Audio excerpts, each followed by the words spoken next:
Shop We Got You Grow.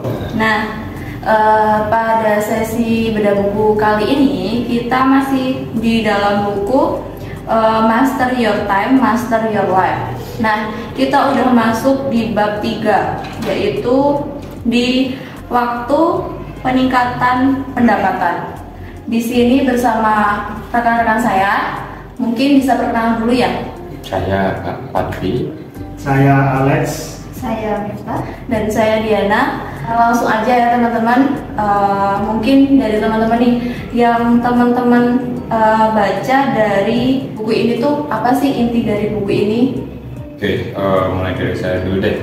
Ini kan kita merujuk ke bab 3, yang mana subbabnya adalah waktu peningkatan pendapatan. Di sini ada satu kata yaitu buka.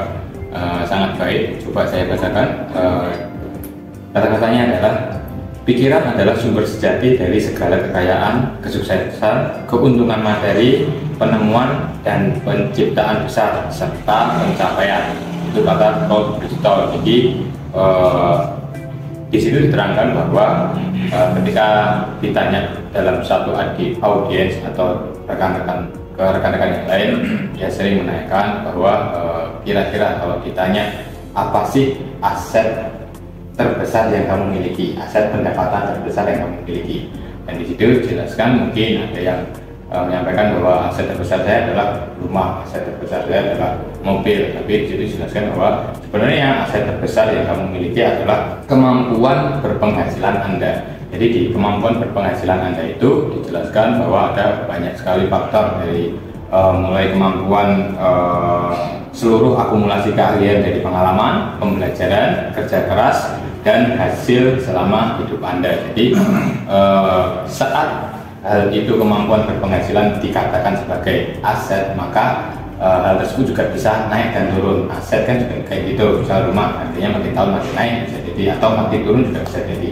Sama juga ketika kita punya kemampuan atau skill, itu bisa jadi suatu aset yang nilainya itu akan naik atau turun, tergantung dari kita, bagaimana kita merawat aset itu. Apakah kita akan terus-menerus belajar untuk mengasah skill, kemampuan kita, atau kita terus-menerus mencari pengalaman, kan otomatis pengalaman kita juga akan bernilai lebih tinggi. Kurang lebih kalau dari bab 3 saya lebih borderline itu sih, hal dari awal yang memang saya rasa ini sudah cukup untuk menerangkan bahwa oh ya udah, kalau untuk meningkatkan penghasilan ya kita harus meningkatkan bagaimana kemampuan berpenghasilan kita. Bagi saya itu kajian. Jadi lebih ke belajar lagi untuk meningkatkan kemampuan dan untuk meningkatkan finansial gitu ya Pak? Iya. Dan ini sudah masuk bab 3 ya. Sebabnya dari pendapatan. Kalau dari aku sih, itu ada dijelaskan pendapatan kita tuh ditentukan oleh 3 faktor. Yang pertama itu pekerjaan yang kita lakukan, kedua seberapa baik kita melakukan pekerjaan kita tadi, terus yang ketiga tuh kesulitan menggantikan Anda. Mungkin yang aku tuh menarik sama yang poin ketiga, kesulitan menggantikan Anda. Aku mikirnya apa sih maksud dari kesulitan menggantikan Anda? Terus aku mikir lagi, mungkin pekerjaan yang kita lakukan tuh sangat baik, terus kantor atau perusahaan yang mempekerjakan kita tuh memikirkan kalau kita mencari orang lain menggantikan dia itu sangat kesulitan. Aku ngambil contohnya tuh, mungkin kemarin kan lagi rame yang Prabowo lantik menteri-menteri buat masa pemerintahnya yang baru. Terus ada beberapa menteri yang dia ngambil dari pemerintahan Jokowi yang kemarin. Nah, itu aku mikir mungkin masuk di poin ketiga, kesulitan menggantikan Anda. Itu mungkin menteri-menteri yang sebelumnya dari kabinetnya Jokowi terus dibawa ke kabinetnya Prabowo, itu mungkin dia mikirnya ya udah, kalau menterinya udah bekerja sebagus ini, mungkin kalau dia nyari orang selain menteri yang sebelumnya mungkin agak susah. Jadi dia pakai menteri yang sebelumnya dari kabinetnya Jokowi. Tentunya itu Sri Mulyani, terus Erick Thohir, itu kan menteri keuangan sama menteri BUMN. Jadi menarik di poin ketiga sih, kesulitan menggantikan Anda. Jadi apa ya, keahlian seseorang di bidang itu tuh udah sangat bagus. Jadi perusahaan atau kantor atau apapun itu buat menggantiin dia tuh udah sulit tuh buat nyari orang selain dia, seperti itu sih. Dan menarik ya, semakin tidak bisa tergantikan semakin orang percaya ya gitu ya. Poinnya menarik banget. Jadi biasanya kalau orang udah punya skill kayak gitu tuh ya orangnya dicari, orangnya dicari dan bahkan mungkin kalau sampai Sri Mulyani menolak tawaran kan pasti melakukan gabung ya. Kok apa namanya? Kalau nggak Sri Mulyani terus gimana nanti?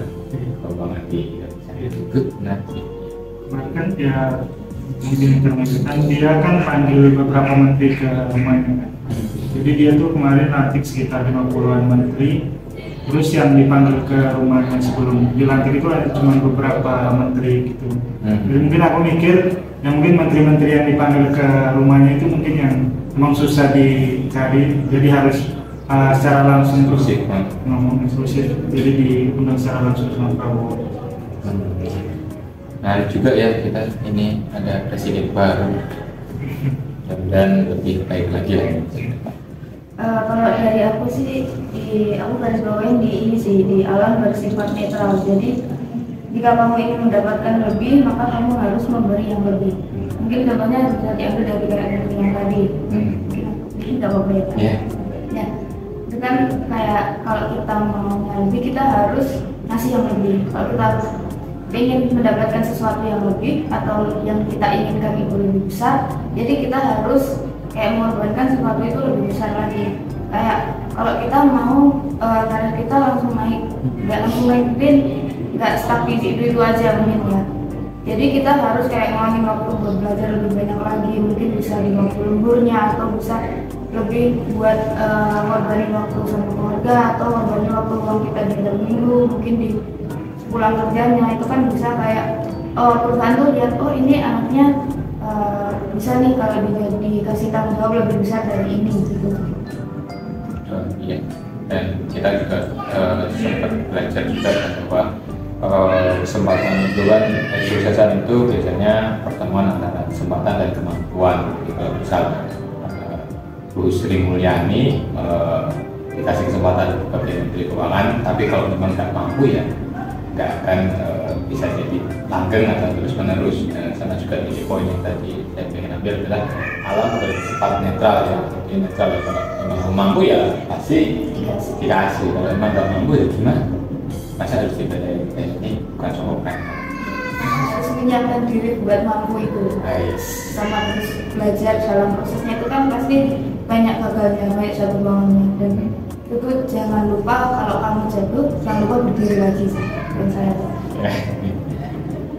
sebenarnya juga alam bersifat netral itu kan kadang ada orang yang iri sih ya, kan enak kamu anaknya presiden jadinya gampang diangkat jadi gini, tapi kalau sama juga ya kita lihat sendiri kalau memang orang mampu itu nggak usah anak siapapun, kalau kita bisa membuktikan diri ya nggak perlu itu sebagian dari, tapi mustahil lah. Bahkan kalau orang memanfaatkan privilege kita juga kadang seperti itu ada aja sajanya. Contoh kalau Bu Sri Mulyani sebagai Menteri Keuangan jarang banget kan orang dia sebenarnya masih membuktikan itu. Terus bagus, menarik.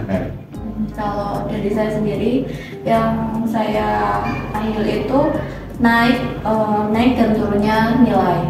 Mungkin ya sama seperti yang dijelaskan oleh kita, itu kayak mungkin potensi kita kalau kita semakin naik, semakin kita banyak pengalaman, banyak pengetahuan, nanti dalam suatu perusahaan tuh pasti ada pertimbangan kita karena kita memiliki kemampuan itu. Apalagi nggak mungkin di dalam suatu perusahaan ambil main pecat atau mungkin karena pekerjaan dia bagus masa langsung di-cut, kan nggak mungkin. Bisa sih atau dengan kondisi yang lain atau di luar itu bisa, tapi kalau pekerjaan dia bagus masa iya perusahaan itu bakalan angkat langsung, pasti kan dipertimbangkan. Terus kalau yang nilai turun itu kalau kita mempunyai kemampuan tapi tidak diasah, pasti perusahaan nggak akan melanjutkan kita. Jadi kita gimana sih caranya kita meningkatkan nilai itu jadi jangan sampai turun gitu sih. Nah ya, jadi kalau ngomongin nilai itu bisa turun ya buktinya sih banyak.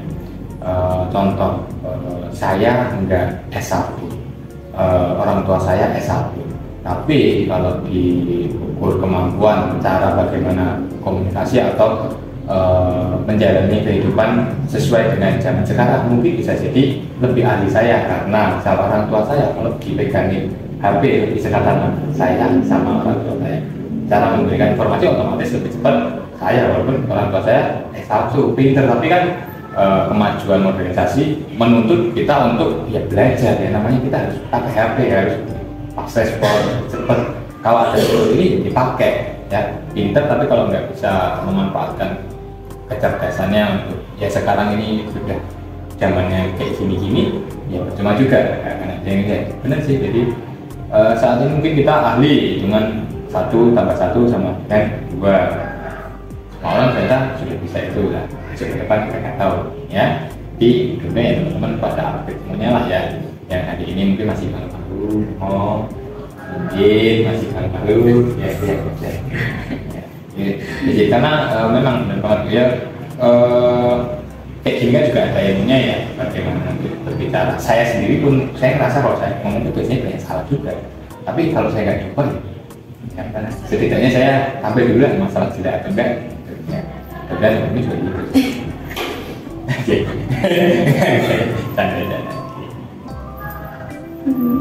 Jadi dalam bab ini bisa kita ambil yaitu tentang meningkatkan kemampuan untuk finansial lebih baik di masa depan. Nah, ngomongin finansial atau mungkin aset-aset, nah di konsep ini juga menjual berbagai peralatan kasir atau aset untuk kedepannya biar tambah cuan, bisnis makin lancar. Apa aja sih Kak? Oke, kita di konsep itu sedia perangkat investasi. Ya, investasi ada peralatan kasir yang bisa mendukung bisnis kakak lebih berkembang. Kita ada printer kasir, terus printer barcode, laci kasir, terus kita juga ada printer ID card. Terus ada timbangan digital juga untuk buat teman-teman mau membagi bisnisnya jadi yang lebih besar lagi, supermarket yang bisa pakai timbangan digital, terus buat biar gudangnya makin rapi bisa pakai label barcode. Selain printer-printer kita juga menyediakan buat surprise-surprise-nya, jadi buat teman-teman tidak perlu khawatir kalau teman-teman surprise-nya udah menipis bisa langsung order di kita. Oke, intinya apapun kebutuhan bisnis kamu coba konsultasikan ke kita. Paling butuh gua ada deh pokoknya. Dan kita tersedia di marketplace, yaitu ada di Shopee, Tokopedia, Lazada, dan yang lainnya. Kita ada 6 cabang dan akan buka lagi. Di mana Cita? Kita ada di Jakarta, di Semarang, di Surabaya, Di Medan, Makassar. Dan yang buka baru besok awal bulan ada di Balikpapan. See you di Balikpapan ya teman-teman. Oke, cukup. Terima kasih. Kita dari Konsop. We go, you grow.